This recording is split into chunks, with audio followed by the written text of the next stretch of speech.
여러분 반갑습니다. 오늘은 건강교육학 박사 박정한 저자의 가장 놀라운 치유 시리즈 2권 넘어보고 기뻐하라에서 제2장 건강과 바라보기 제2주제입니다. 비관적 시야, 낙관적 시야와 건강과 수명에 관한 내용입니다. 미국의 심리학자 마틴 셀리그만은 1960년대에 24마리의 개를 세 그룹으로 나눠 각기 다른 상자 속에 집어넣고 바닥에 전기 충격을 주는 실험을 하였다. A그룹은 전기 충격을 받지만 코로 지렛대를 누르면 전기 충격이 꺼지도록 했다. B그룹은 상자 속에 지렛대가 없어 어떻게 해도 전기 충격을 막을 수 없었다. C그룹은 전기 충격이 가해지지 않는 비교 집단이었다. 24시간 이후 개들을 다른 상자에 옮겨놓고 다시 전기 충격을 주었다. 개들은 상자 중앙에 있는 나지막한 담을 넘으면 쉽게 전기 충격을 피할 수 있다. A그룹은 담을 넘어 탈출했지만 B그룹은 담을 넘을 시도도 하지 않고 전기 충격을 당하고 있었다. 자신이 뭘 해도 상황을 극복할 수 없다는 무기력에 빠진 것이다. 이 현상을 셀리그만은 학습된 무기력이라고 불렀다. 무기력도 학습된다는 의미이다. 학습된 무기력이라는 것은 반복되는 실패의 경험으로 인해 자신이 충분히 극복할 수 있는 상황조차 그것을 극복하려 하지 않고 자포자기해버리는 상태를 말한다. 새끼일 때 발이 밧줄에 묶여 움직이는 것이 제한된 코끼리는 컸어도 작은 밧줄 하나만으로도 무기력해지는 것 역시 학습된 무기력 현상이다. 그와 연관된 한 실험에서는 쥐들에게 암세포를 주입시킨 후에 다음날 전기 쇼크를 피할 수 있는 그룹, 피할 수 없는 전기 쇼크를 가한 그룹, 전기 쇼크가 없는 그룹으로 나눠 관찰하였다. 한 달 후 전기 쇼크를 받아도 지렛대를 누르면 피할 수 있는 그룹은 63%가 암을 거부하였다. 피할 수 없는 전기 쇼크를 받은 그룹은 23%만 암을 거부하였고 전기 쇼크가 없는 그룹은 54%가 암을 거부하였다. 예상된 대로 학습된 무기력쥐들의 암 거부율은 최저였다. 그런데 이 실험에서 주목할 것은 전기 쇼크가 없었던 그룹보다 전기 쇼크를 받아도 그것을 스스로 관리한 그룹의 암 거부율이 더 높은 것이었다. 이 실험을 통해 알 수 있는 교훈이 있다. 암 환자에게 편안한 환경을 만들어주는 것보다 비록 암에 걸렸을지라도 자신이 고칠 수 있다고 생각하여 암에 도전하는 긍정적 자세가 훨씬 치유 효과가 크다는 사실이다. 암에 걸렸을지라도 암은 죽는 병이다. 피할 방법이 없다. 속수무책이다. 라고 수동적으로 대처하는 환자와 암은 반드시 낫는다. 피할 방법이 있다. 라고 믿고 능동적으로 대처하는 환자와는 치유 결과에 있어서 큰 차이가 난다. 많은 질병들, 특별히 암은 속절없고 희망 없는 시야로 야기된 만성적이고 지속적인 부정적인 감정과 연관된다. 예일대 의대 버날드 시걸 암 전문의는 암은 세포의 수준에서 경험된 좌절감이다. 만일 우리가 우리의 좌절감을 무시한다면 몸은 사망 메시지를 받게 된다. 만일 우리가 통증을 다루면서 도움을 찾는다면 삶은 힘들지만 바람직한 것이다 라는 메시지를 받게 되고 면역계는 우리가 삶을 유지하도록 일하게 된다고 하였다. 병리학의 창시자로 불리는 19세기 의사 루돌프 버초는 많은 질병은 생리적 깃발을 달고 항해하는 불행이다 라고 하였다. 저명한 정신과 의사 폴 투어니어 박사는 일반적인 많은 질병들은 생애에서 얻어진 심각한 불만족의 표현 외에 아무것도 아니다 고 한 것 역시 같은 의미라 할 수 있다. 맨체스터 대학교 경영대학 연구팀은 근로자들을 대상으로 자신의 직무에 대한 불만족과 신체적, 정신적 웰빙과의 상관관계를 연구하였다. 연구 결과는 직무에 대해 불만족할수록 질병에 걸릴 가능성이 높은 것으로 나타났다. 즉, 25만 명 대상의 방대한 자료들은 직무에 대한 만족도가 근로자들의 건강에 결정적으로 영향을 미치며 직무에 대한 불만족도는 그들의 정신건강을 결정적으로 위태롭게 함을 보여주었다. 이 연구는 근로자들에게 직접적으로 중요한 것으로 우울증과 불안감이 허리 통증과 같은 근골격계 질병들을 제치고 근로자들이 장기질병 급여 신청을 시작하는 가장 일반적인 원인이 됨을 보여주었다. 또한 지금 만족도와 건강과의 관계에 대해 485개의 연구를 메타 분석, 기존 연구 결과들을 분석한 연구는 총 26만 7,995명을 대상으로 지금 만족도 정도와 건강과의 연관성을 찾아보았다. 이 연구는 지금 만족도가 전반적으로 모든 건강 척도와 상관관계가 있으며 정신적 문제들, 탈진감, 자아존중감, 우울증, 불안감에 대해 상관관계가 강하게 나타났고 주관적인 신체적 질환은 어느 정도 상관관계가 있었다.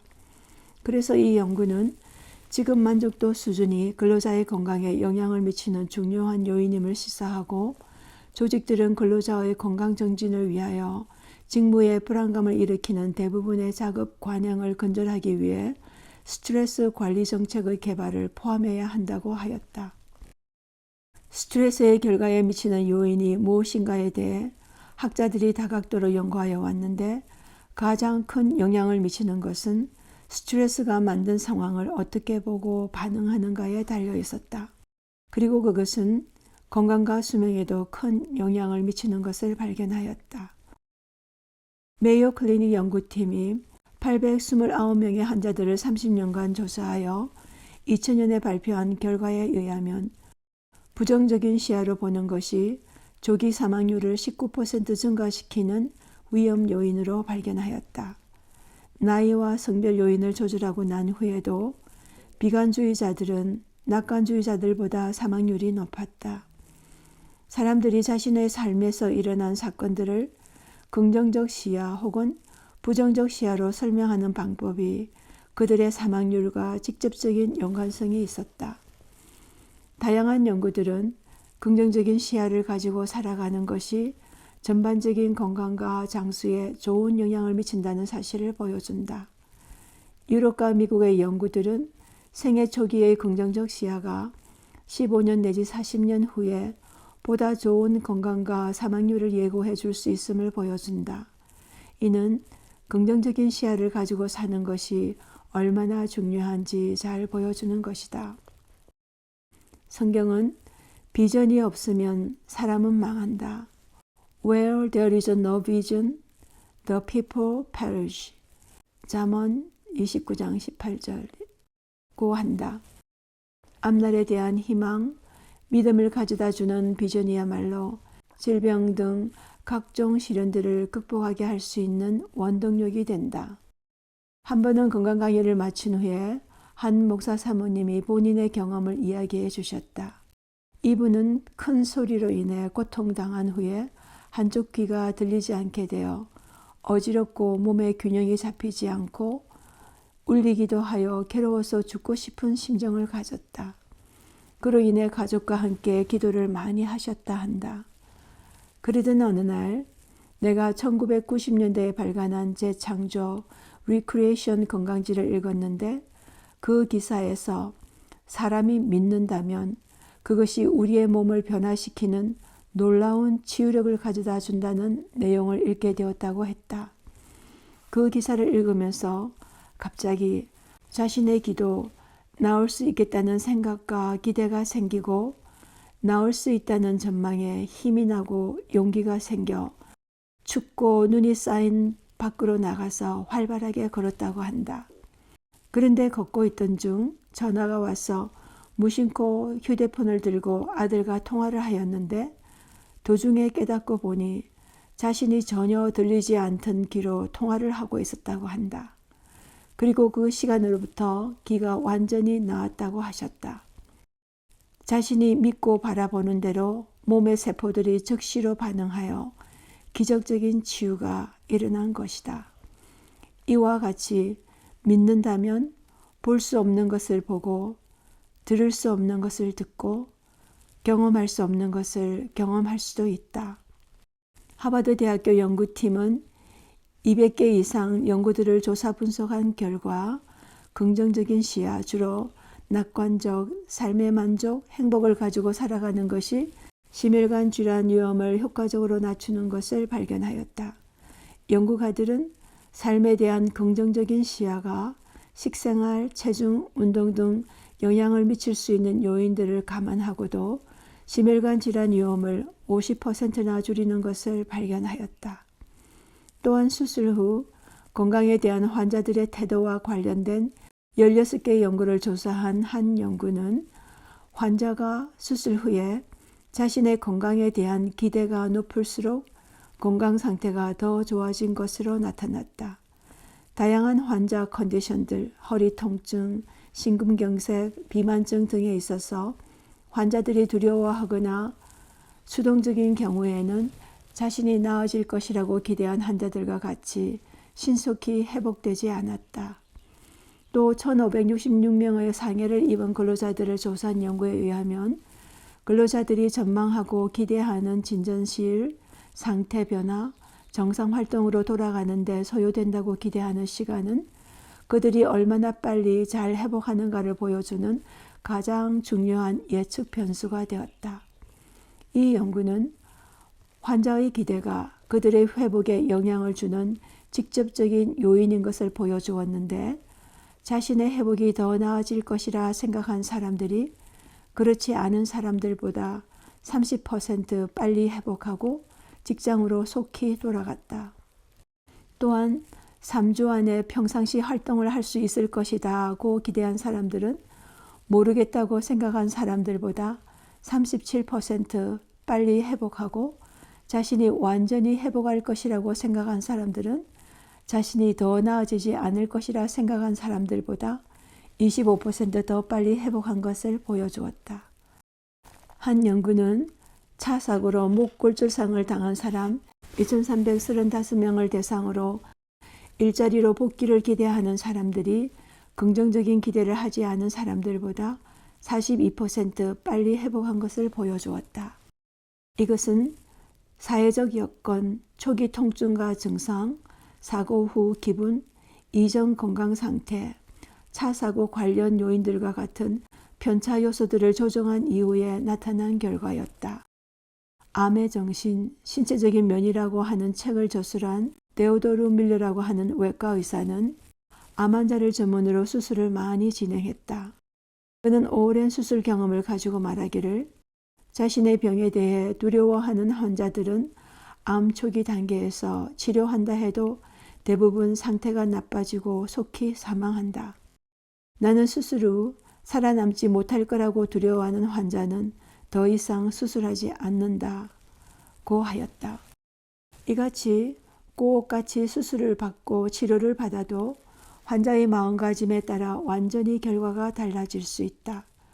그만큼 환자들의 마음가짐의 영향이 외과 수술의 영향을 능가하는 것을 보여준다. 그래서 현대의학의 아버지라 불리우는 윌리엄 오슬러 박사가 환자가 어떤 종류의 질병을 가졌는지 아는 것보다 어떤 종류의 환자가 질병을 가졌는지 아는 것이 훨씬 더 중요하다고 한 것이 시대를 앞선 정확한 통찰력이었다는 것을 우리는 이해할 수 있다. 많은 연구들은 낙관적 시야를 갖는 것이 심장병, 고혈압, 뇌졸중 등 질병 유형 감소, 건강과 면역 상태 정진, 수명 증가와 직접적인 연관성이 있다는 것을 발표하였다. 하버드 대학교와 보스턴 대학교는 1306명의 남자들을 대상으로 한 연구를 통하여 낙관주의자들이 심장질환과 관련하여 크게 유리한 것을 보여주었다. 이 연구가 시작하였을 때 조사 대상자 중 아무도 관상동맥 질환으로 진단받지 않았다. 10년이 지난 후 다른 위험 요인들을 조정하였음에도 불구하고 가장 비관적인 남자들은 가장 낙관적인 남자들과 비교하여 관상동맥 질환이 2배 더 발생하였다. 메이오 클리닉 연구가들은 낙관주의가 실제 생존율과 연관된 것을 발표하였다. 그들은 1960년대 초에 839명의 환자들을 대상으로 낙관주의, 비관주의 성향에 대한 심리조사를 실시하였다. 30년 후에 다시 조사해 본 결과 낙관주의는 장수와 연관되어 있었으며 비관주의 성향이 10점 증가할 때마다 사망률은 19% 증가하였다.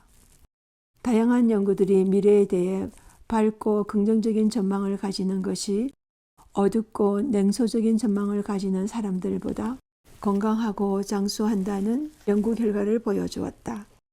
1921년부터 1,500명의 건강한 소년들을 추적해온 캘리포니아대의 장기적 연구에 의하면 항상 최악을 예상하는 것이 65세 이전 사망률을 25% 높인 것과 연관된 것을 보여주었다. 비관적인 시야와 낙관적인 시야가 왜 이런 차이를 가져오는 것일까? 1970년대 미국 국립보건원 뇌신경과학자 캔더스 퍼트 박사는 이런 현상들을 설명할 수 있는 단서를 발견하였다. 퍼트 박사는 우리가 어떤 생각을 하면 그 생각에 해당하는 신경전달 물질이 뇌에서 만들어진다고 하였다. 예로 희망을 가지면 희망물질, 기쁨을 느끼면 기쁨물질, 슬픔을 느끼면 슬픈 물질이 뇌에서 만들어짐.